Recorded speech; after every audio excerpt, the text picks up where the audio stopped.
Hey guys, Matt Masur from Good News York. Welcome back. We are in our new studio, but we're not using the full-blown set yet. And I know I'm driving Danny crazy because he's like, "Come on, can we just shoot this thing?" But it's not ready, so we're working on it. But we are taking a portion. You've seen a few things. You've seen our set in the train so far. You've seen some interviews there. You've seen some interviews at some of our client sets in the back. And you're going to see more of that. And today we are at our guest area here at the Good News York set here at Clickstream Studio. So I'm very excited. I'm also very excited to kick off this this little corner area for the first time with a really interesting person who has done an incredible thing, which is write a book. And to me, that is just absolutely incredible. It's a children's book, and we're going to learn a little bit about it and her and how she got here. But we were just talking about how neat it is to actually have a physical thing, you know. It's, yes. I'm always very impressed with people that create things that you can hold in your hand. So without further ado, Candith Block has joined us. Welcome to the show. Hi, Matt. Thank you. So, Candith, tell us a little bit about this book that we're looking at in front of us here. Well, it's a children's picture book. It's called Marshmallow and Cocoa. It's about Marshmallow and skunk trying to make friends. But, you know, who wants to be friends with a skunk because they stink? And on his journey, he tries to make friends with a porcupine, a chipmunk, a squirrel, and even rabbits, but they all reject him. And he actually comes across Coco the porcupine, who also wants to be friends with the porcupine because of the quills. You know, and he actually, Marshmallow's afraid of Coco. So, but on his journey, he encounters him, and he realizes that, you know, he's afraid also and that he doesn't have any friends. So towards the end, he meets him and decides, you know, we all need friends. You know, maybe he's just as lonely as he is. So they actually become friends. This is such a cool book, and we'll show some close-ups. I don't know how well you can see here, but it is it reminds me a little bit of the little golden books, the classic yes. children's story books. Mm-hmm. You've got some great. Where did these awesome drawings come from? Are you an illustrator as well, Candith? No, I wish I was, but no, I had the input. I told my publisher what I wanted, how I wanted it. It was a little bit longer process for the illustration. So they look great, though. That's the thing is they, like I said, they remind me of the classic children's book. Yes, goes so well with your story. What inspired this? Well, it actually started out as a homework assignment. Oh, wow. But, you know, kids nowadays, or even when I was growing up, you know, there was, you got some of us got bullied because we didn't look like the in crowd, sure. Or we didn't dress like them, and, you know, I think children need to feel loved and that their differences shouldn't stop them from having friends. Sure. That they're worthy of friendship. You know, that we're all created in God's image, and our differences should be celebrated, and that they should feel that they belong, mm-hmm. and that they're worthy of friendship. That's incredible. Now, this isn't your first writings, right? You've done some other work previously? Yes, I wrote a book on divorce. Oh, wow. Came out in 2017. It's a big difference. Very big difference. Was that one illustrated as well? No. There could be some funny pictures, you know? Yeah. I don't know. Yeah, no. That was actually kind of helped me heal from the divorce as well. That's great. But if I could help one person with that book, you know, because divorce is devastating. Sure. But I just felt just a few years ago led to write this so I could help children. I love that. To feel like they belong and feel accepted, and that, you know, kindness matters more than fitting in. Sure. You know. And I love that. And I think that's a message that kids want to hear and they want to see reinforced. That's almost sort of their default nature, I feel like, until something kind of takes it away from them. And I love reinforcing these messages. Yeah. How has it been received with folks that have been looking at the book so far? They like the message. They just love it. They love the illustrations. It's great. Is there a target age range, or what would you say if people were considering it? Is it too old, too young for their children? What would you say? I would say ages from 2 to 10, Okay. maybe 12. Yeah. So you've got a good range there, and obviously a fun but easy to understand message, which is pretty cool. Yes. Where can folks find this? You can get it on Amazon, Barnes & Noble, Books A Million, anywhere they're sold online. You can also Google Play, any ebook. That's great. Yep. It's so neat that we can have these things so accessible. Are you from the area? I don't know if I even asked you that. Yes. You're from the greater Syracuse area here? I am born and raised. I love it. I love it. And that's the thing that's so neat is that somebody can come up with something like this and have it available in places like Amazon where people all over the globe can get this thing and do. And we've seen it's very high rated on Amazon. When we first met, we took a look and very impressed by that and, seeing it all over the place. What would you like to see happen with the book? What would you like to see the next steps are from here? I would actually like to create a series. Oh, wow. Yeah. Okay. Maybe even a cartoon type series as well, in addition to the book series. I gotcha. So would that follow the same characters, or would you Yes. introduce new folks? Yeah. Same characters, probably, new characters. Sure. They got to meet some new friends, right? Yes. Yeah. Yep. Along the way.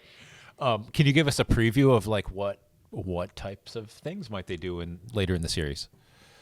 Well, I haven't really thought about it. I realize that but- might be a work in progress, so I don't mean to put you on the spot. Yeah, no, just about coming across, other characters that have maybe a disability or just making more friends. I haven't really given it too much thought. But sure. It's just an idea that I have thought of. I just want to. You should. I'm thinking I need to introduce you, if you don't know already, the local animation guy. I don't know if you know Dean. Dean Lyons, awesome guy, Hollywood level animator, movie producer, and stuff right here in Syracuse. Oh, that'd be nice. It might be a good introduction for when you're ready for that. He actually runs a training camp for students that want to get into animation, and they do all kinds of things. So he may love something like this, and I think that's pretty neat. One thing I'd like to talk about, because being the businessman that I am myself, I'm always interested in how these things work, right? Like behind the scenes. So could you tell us a little bit of the process of, you have this idea, maybe you've even written the book, but how do you get to the point to having it in a physical form and available on Amazon and things? What do you have to do? Who do you even reach out to make that happen? Well, I decided to go with a publisher. Okay. I didn't go with traditional because I didn't want to lose my rights. I see. Because I didn't want them changing the story and the meaning behind it. So sometimes when you do that, you give them the capability to modify everything, huh? Yes, and especially with this book, I didn't want to do Sure. That makes sense. that. I didn't want the meaning to change, like I said. I did find a publisher, Christian Faith Publishing, and I signed up with them. We went through the editing phase, and then I started the illustrations. And like I said, I told them what I wanted, how I wanted it. Sure. And it takes probably about a year. So once it was ready for publication, they have, I guess they're connected with Ingram Sparks, I think it's called. Okay. And a few other, and they, they are the ones. Obviously, it comes in paperback, hardcover, and ebook, and they all have their own ISBN number, and they put them on Barnes and Nobles, Amazon, and other book retailers online. So they helped all the distribution for you. Yes, the That's awesome. distribution, and the marketing is my responsibility. But they did They did create some of my social media Oh, wow. pages on Instagram and YouTube. So they're giving you some support as well as Yes. Yes. helping you produce the thing. Sounds like that's a pretty decent Yeah. deal. and I did a reader roundhouse. I don't know if I'm saying it right. Roundhouse Reader podcast, and then I did a Zoom interview about the book. And that's great. Yep. That's great. Candith, again, tell folks, I want to reiterate this, all the best places, or maybe even out of all the places you can get the book, what's the one you'd prefer they go to check it out? Probably Barnes and Nobles and Amazon. Okay. Them are the most popular. Those are the easiest ones. So that's great. Ones. That's great. Marshmallow and Cocoa is the name of the book. It's the name of the characters. Hold on. I want to guess here. I'm just going to guess because it's left and right that the skunk is Marshmallow. Yes. Correct. Okay. Yes. See, I figured it out. Yeah. He didn't stump me. I just love everything about this. This is such a neat thing. I just don't want kids feeling like lonely because they don't have friends, you know. Sure. I don't want them to give up, you know. They need to be hopeful about making friends. I love that. This is such a neat thing, Candith. You've got a little bit of. You mentioned it was published by a Christian publisher. It sounds like so. Yes. There's a little bit of a religious message, but talk about that a little bit because I think you've done it really well to whether folks are into that or not. Correct. It's not going to bother them. There's not a sermon here, you know. No. Talk about that a little bit if you could. Well, in the story, I wanted him to go on this journey to find a friend. And in the editing process, I referenced God and stuff, but the way the editor suggested that this refrain about Marshmallow singing a song about making friendship, because every time he got rejected, he would sing this song. So Oh, wow. he would be encouraged. So at the end, in the epilogue is when I talked about God, how we're different, I'm different, you're different, we're all different, and that we're created in his image, and that we're special to him, and that we need to, embrace everybody's differences. And I even have a little prayer there for a child that might want to pray and ask God to help him make friends. That's great. That's so nice. What a great thing to do. I love that you've been able to take this idea, turn it into a reality, share it with children and families around the globe, really. Like I said, all those distribution channels get you everywhere, right? Yes. That's kind of neat. Candith, the last thing I'll ask you, and then I'll let you get back to all of the cool things that you're doing. What throughout the book, what's been your favorite process? Not even necessarily just writing the book, but all of this, talking about it, promoting it, all these different things. What's been your favorite part of this whole activity so far? Seeing it come to life. Yeah. Yeah. All my work in writing it and putting, telling the illustrators what I want, and then just actually holding it in my hand and thinking, wow, Yeah. this is a reality. It's, I love that. Like I said at the very beginning, it's such a neat thing to create a physical thing, I've always worked in kind of service-based businesses, and I've done a lot of things for people. I've built websites and all these things, but a physical product is just, I don't know, to me it feels like such an achievement. So I can only imagine that why that might have been the best part. Yeah. So And inspiring children and bringing glory to God is my goal.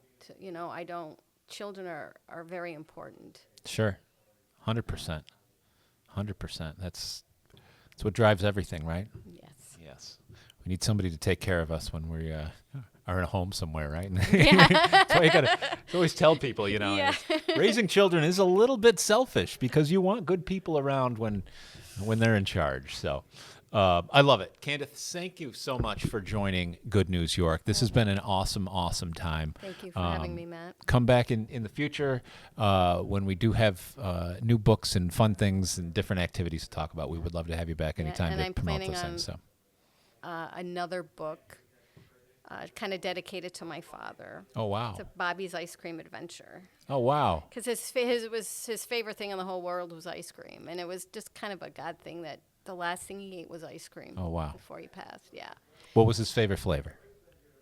I Or wanna was say he pralines such a and- connoisseur? He Yeah. just loved ice cream. He Yeah. just loved ice cream, but I think it was I'm kinda with him pralines there. and cream. Okay. I could be wrong, but I know he liked that. That's quite a choice. So Yeah. I love that. But he loved ice cream no matter what. Well, that's going to be great, and we'd love to hear all about that as that project moves along too. So, thank you again for Thank you, joining Matt. us. This is great. Thanks for stopping by, and thanks to everybody for watching.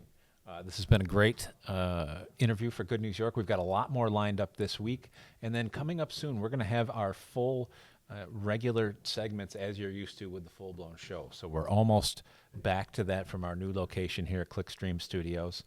Don't forget our sponsor, Ads on the Go. GetAdsOnTheGo.com is the website. Our man Zach with the billboard truck out there spreading the message of everybody's business, and we love that. So with that, peace out.